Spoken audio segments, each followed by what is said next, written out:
Hello and welcome to Designcast, a podcast where I interview a wide range of excellent guests in design and STEAM education to get their unique perspectives.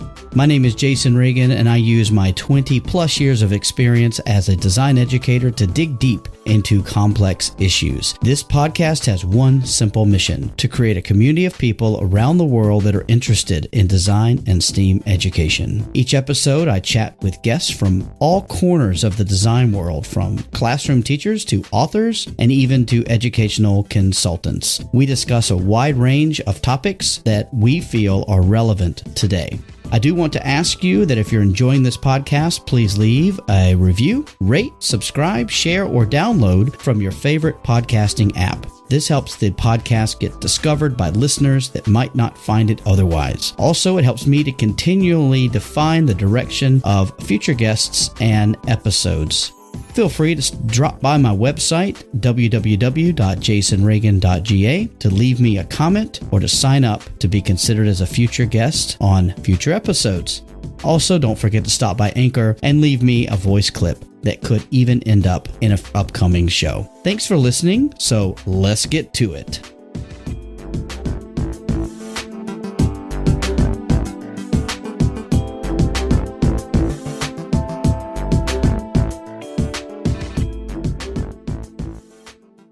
This podcast is a proud member of the Teach Better Podcast Network. Better today, better tomorrow, and the podcast to get you there. Explore more podcasts at www.teachbetterpodcastnetwork.com. Now let's get on to the episode.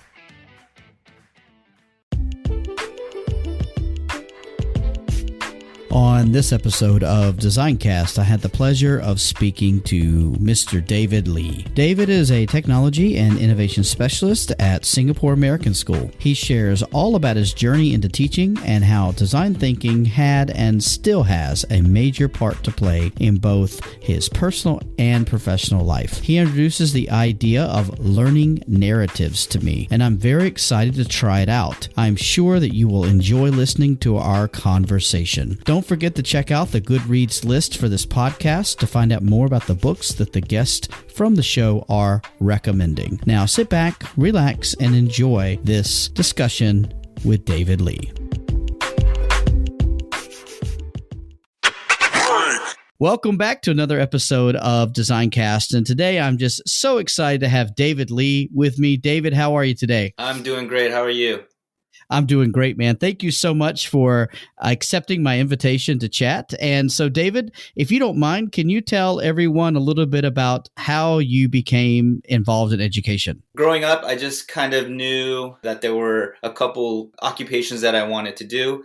The obvious was being a teacher, being a police officer, and being an NBA star, which didn't work out too well. But I knew I wanted to teach because I was always around children. I always liked their energy, and I taught English for 1 year in Korea, and I loved it. And I knew that kind of solidified that I wanted to be a teacher over than being a police officer. Yeah, that's how I started. I got my credential in California, but at the time there was a huge recession and I couldn't find a job. And during that time, even my master teacher, who was kind of mentoring me, was getting pink slipped every year. So there was no way for me to even get a sub job at that time. That's when I looked to going back to Korea, get my master's online for ed tech, and teach English and pay off the bills through that job. And then when I was teaching English in Korea, in that same building, there was the international school, Korea International School. At the time, I had my credential and I was getting my master's. So I just went upstairs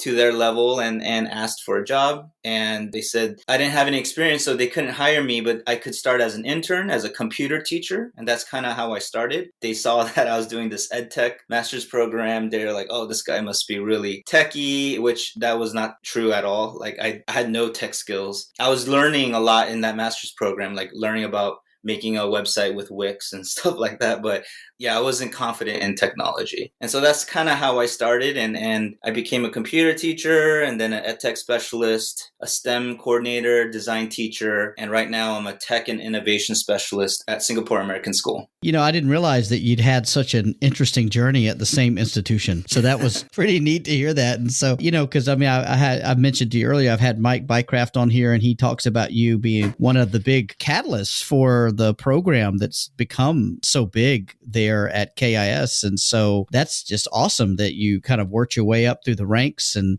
did that. And we're glad you didn't become an NBA star. I know that you're not glad, but we are, because we have you in the education ranks. And so tell me a little bit about what the role is that you're doing now. What is it that you're normally doing on a day-to-day basis? I'm the tech and an innovation specialist. So obviously we do tech, digital citizenship, coding, STEM, that type of thing. And then, of course, tech support. Very much the traditional side of ed tech. But the innovation part of our team is where we kind of identify needs around the school, specifically the elementary. That's where I work. And the team, it consists of 4 people. Ben Somerton is from KIS as well, but he's our lead. And we basically just identify needs. And then we try to design solutions. That's where the innovation comes from. So for example, Chris Smith, he identified a huge need in data. A lot of data is being collected. He's designed a solution to help teachers take that data and show it in a way that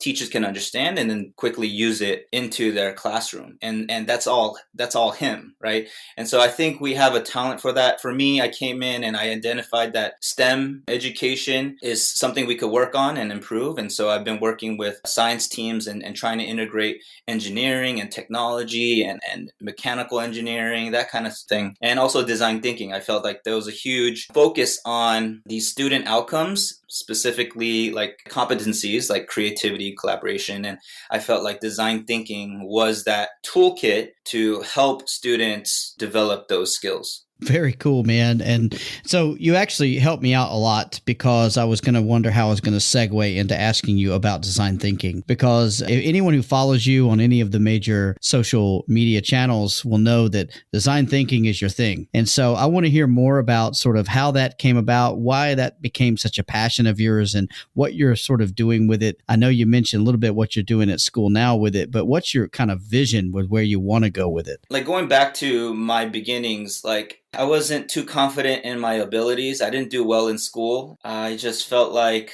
my first year, I was just trying to survive. I didn't feel like I was supposed to be there, but I quickly learned, like, I had no background in computers, and I quickly learned I was able to learn as much as I can and teach it to these students.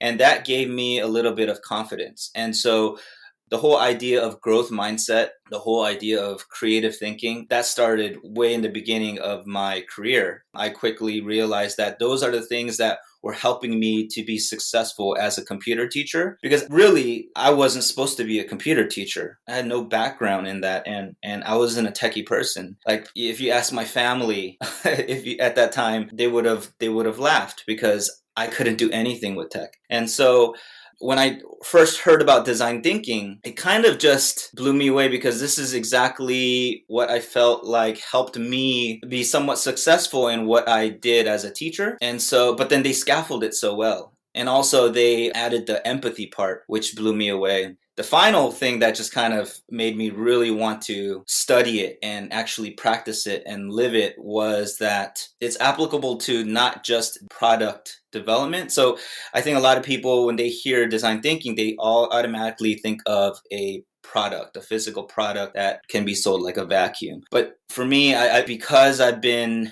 so entrenched in design thinking for so long, I've learned that it's more than that.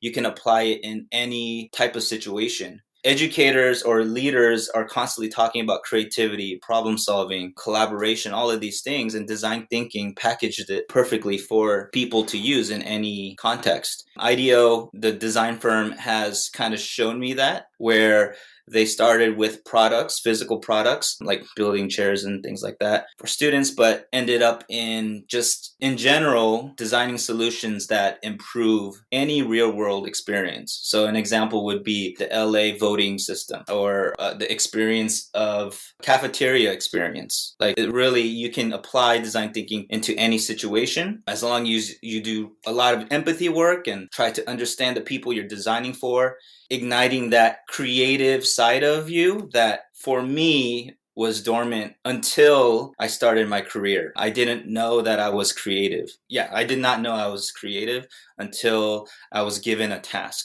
or a project, or, given this position to be a computer teacher, or given the position to, okay, your job as the coordinator is to have every grade level in elementary do project-based learning, and you're going to teach design thinking. Like, all of those things required those skills. So yeah, I'm a huge proponent of design thinking. And that's why I'm so excited to share these stories, and so excited to have students use design thinking in the classroom. Because if you incorporate design thinking, you're forced as a teacher to also look at real world context, because that's where design thinking is being used in the real world.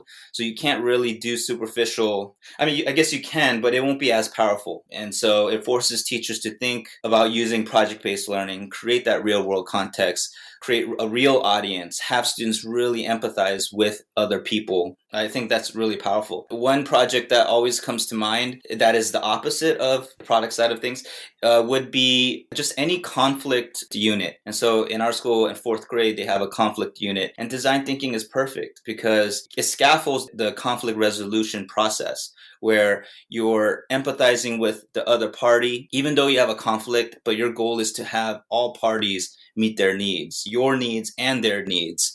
Not just doing a superficial solution that just pops in your head, but you go through that creative process of trying to think of as many solutions as possible. And so I just find it really applicable to any type of situation. And I think it's a tool that can make a lot of students, once they exit the school system, help them to be really successful. Can I just pick on a few of those things that you mentioned? Yeah, I love the fact that you said you didn't realize you were creative until you were put into a situation where you were able to be creative, and you were able to use the construct of design thinking to do that. And I think that's so fantastic, because so many students, I know you've had this experience, I'm sure, will say, I just am not creative, or I can't think of an alternate way to do this, you know? And so I think it's fantastic that you saw that, and that you saw design thinking as a way to actually help you become more creative, or to unleash the creativity you already have. So I think that's really great that you're putting that into motion. And how are you empowering students through that same kind of thinking to make them feel more creative? I think giving students context has really helped. If you just tell a student, I think if you just told me to be creative and think of some solutions to, or some ideas from a prompt, I'd be very nervous, and I don't know if I would even generate a lot of ideas. I think building context and having students learn about the problem and the challenge that they're facing, then having them generate ideas is key. So I do respect people who do the design thinking challenges that are short, because you do need to introduce it. And that's what I would do as well. I introduced design thinking to the students through an empathy challenge. But if you really want them to be creative, I believe that you need to not only have design thinking, but project-based learning kind of side by side. Because in project-based learning, if you give them this entry event that kind of sparks their interest, and that helps students generate all these different questions, and they start investigating to answer those questions, they're gaining an understanding of the challenge. They're gaining an understanding of who is involved in this, who are the end users. But then they can quickly identify a specific problem within that challenge. With all that context, then the students would be able to have quality ideas. The students would be able to have generate more quality ideas. I took an IDEOU course. I think it was the Insight to Innovation or something like that. Basically, there was an activity where you asked people to start sketching ideas for a phone or something like that. Man, I forgot what it was.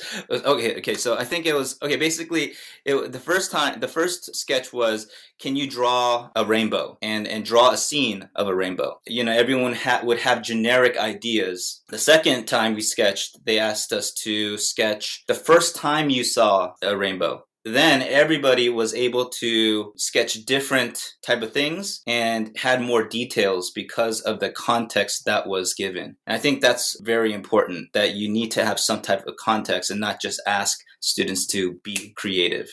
Absolutely. Yeah. I hope that made sense. Incredible. No, that made a lot of sense, man. I appreciate that. I mean, I think that's really powerful, that building something in context. I do like the way you've connected project-based learning as well, because I think that trying to do this outside of a context and outside of parameters, it's futile. It's trying to do it. It's not going to work. So I think having some construct for that to be in really does help. And that's where STEM and STEAM come in as well.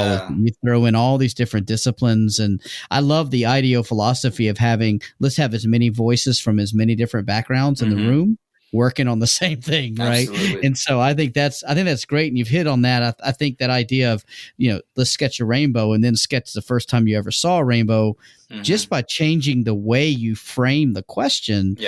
Elicits a more creative response, right? And I think the second question empathizes with your audience, right? And so I'm a big fan of empathy, so I think that it's great that you've continually brought that up as well. So, man, that's great. Yeah, very, very powerful. And what I love about that too, and I'm sure you found this because most of your teaching, has it been working with younger students? Yeah, elementary students. And so they take to this kind of protocol quite easily, don't they? Yeah, I think it's always a struggle the first time because it's literally the opposite of what you're kind of taught to do. It is a struggle in the first time, but when you see them get into it, they see how a lot of the things that they were taught to do, they're not doing. So I think that gets them a bit excited. Yeah, I was actually reading something this week about how the peak of creativity for most human beings is kindergarten. As we become more educated, we become less creative. I know that we have the Sir Ken Robinson talk about that. At the same time, how do we continue to foster those creative ways of thinking that we really need to be teaching these future generations, because these problems are not going to fix themselves. So I think it's great that you're doing that, man. And what do you hope to see happen in the institutions and organizations that you work in the future when it comes to design thinking? Well, it's happening in pockets. So I don't try to include design thinking in everything. So for example, this current science 5th grade unit, I developed this real world context. I took all the standards and tried to see what real world context involved all these different standards. I came up with algal bloom. The summative or the performance task is students taking everything that they learned about the environment and then applying it to an engineering project. I just felt like at this point, it's not a good fit to include design thinking. I just have them going through the engineering process. The goal would be to have every unit where I feel like design thinking would be valuable, have that implemented in there. But that requires performance tasks. That requires a real world context, an authentic context. So that's what I'm kind of working on now, trying to develop that context and then have students use design thinking to navigate through those challenges. Absolutely, man. And you know what? I agree with you 100% that not every unit is going to have lots of inquiry learning engagements. Not every unit's going to have lots of opportunities for design thinking. I completely agree with you, because there are times when you have to teach skills and you have to practice things, right? And so I think it's really important that we find a balance. And I think if we're able to do that and infuse even tenets of design thinking like empathy and collaboration, I think if we're able to do that, I mean, it doesn't always have to be the full-blown deal, right? Yeah, that's a great point. Yeah, yes, absolutely. Especially for beginners, you don't have to go through all the different phases, but you could implement design thinking mindsets in every unit, because they are solving problems or trying to improve some type of experience. So That's awesome, man. So let me ask you the next thing, which is what are you really, really excited about at the moment? So yeah, I've been doing this passion project called Edupermaculture for a while now, and it stems from I think you came to one of my workshops in Learning 2. Is that right? I did. Yeah, in Manila. Yep. Yeah, so it kind of it's the design approach that I used to develop that program I was talking about. Basically, it's trying to simulate the best learning environments outside of education and then placing them into schools. So that's why I love design thinking. I took something that made creative people successful and I'm now handing it over to students. And I'm also simulating the real world experiences that they see and then trying to place it into classrooms. I've been working on that for a while now. I just haven't had time to kind of create content to describe it in detail. That's kind of what I'm excited about. Most recently, like just 2 weeks ago, I've been thinking about making a video about learning narratives for units. So I talked to I have a friend named Bronin she's in Australia, and she was saying how units should be this beautiful narrative that teachers can look at and understand that story, that learning story. But a lot of units that we look at, it's not like that at all. Students might hit those standards, but there isn't really a narrative. And I want to spread this idea of how about we create a learning narrative where there's some type of provocation that sparks this learning. They ask the questions, they investigate, and then try to solve the problem. That's exactly what a story arc is. And how could we visually show that story arc about a unit to a teacher so that they understand that story and then dive into the specifics of the standards and the learning plan and the assessments, those kind of things. And the whole idea is have students be the hero of that story, and then we are the facilitators. We are the mentor. Kind of like in Lord of the Rings, Frodo is the hero, the student, and then Gandalf would be us, kind of guiding Frodo along for the journey and solving the problem, right? So that's an idea I've been thinking about recently, and I hope to create content and share it as soon as possible. That's amazing, man. I love it. I think it's what we need right now. We need something, man. I'll tell you what, that sounds great. And I like that visual that I'm having. Just you talking about it's giving me this visual thinking about the way that could look or the way that could work. I really like that, the flow of how a unit would work. That's really cool, man. I think that will be an awesome idea. And you heard it here first. So that's yeah.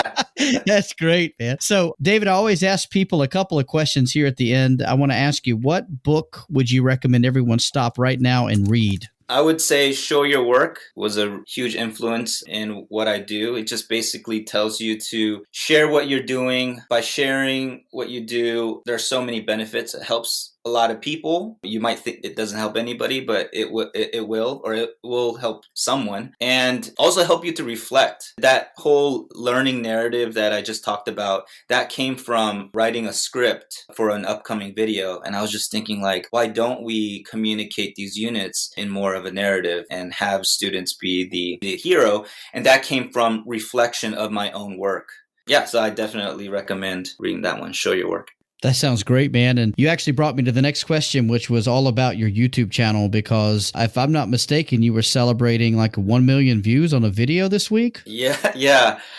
Those video, the ones that are viewed a lot are more the EdTech tutorials, which I enjoy making, but that's not my passion. I really wish the videos about the education approaches that I use and just my reflection as an educator, I wish those videos had a lot more views, but it's just for fun. So I don't care that the education videos, I get probably 100 views or maybe like even less. So, but yeah, YouTube has been a great way for me to communicate my ideas, because I started blogging really early as a computer teacher, and I looked at what I wrote and I was like, this is a script. Like, why don't I just add some visuals to it? And so that's kind of how it all started. And I'm just really into videography. I find people who make videos amazing and creative. I consume a lot of YouTube content. I watch a lot of people who are so passionate about what they do. It just motivates me to do better in what I do. And so, yeah, YouTube has kind of changed my life in that way. That's awesome. And, I think that's what our students feel. So Yeah. they consume a lot of YouTube all the time. At least if my sons are any indication, then it's definitely there. So David, if people want to get in touch with you, what's the best way to do that? It would be to go to Instagram, David Lee EdTech. Really, any social media platform that you use, just type in David Lee EdTech and you will find me. Fantastic. And, I can't sing your praises enough. I think all the stuff that you create is fantastic. And I'll make sure that you get 101 views on some of those educational videos. Thanks, man. I appreciate it. That you've been creating. So hopefully when things open up, we can connect in person again. But Absolutely. Thank you, David, so much. This has been great to just jam out with you about the design thinking stuff. But I'm really excited about the learning narratives now. You've gotten me excited. And so that's great, man. I can't wait to hear more about that. And so maybe we can have you back later after you've got a little bit more content for that. That would be awesome. For sure. I really appreciate you having me. I enjoy talking to people who have, similar passions. So thank you, David. I really appreciate it.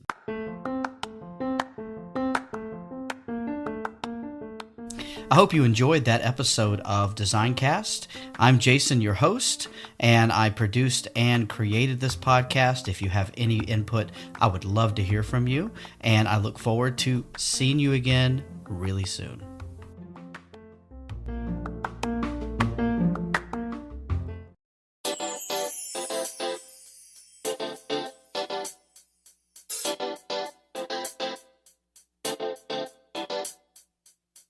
I am so excited to announce the launch of a new podcast network called DNA Podcast Network. The Design Network Alliance, or DNA, was founded by Ivo Hanan and myself as a result of DesignCast number 16. We talked all about the need to connect design educators globally. DNA is a collective group of like-minded design educators from around the world. We have one simple mission: to connect design and STEAM educators with each other and with designers that want to make a difference in design education to make it better for future generations. The DNA Podcast Network is a hub for podcasts that cover the topics around design and technology, design thinking, STEAM, and STEM education. If you are interested in hearing more great content, head over to www.dnapodcastnetwork.ga today. Click on the thumbnail of the podcast that you want to hear and enjoy.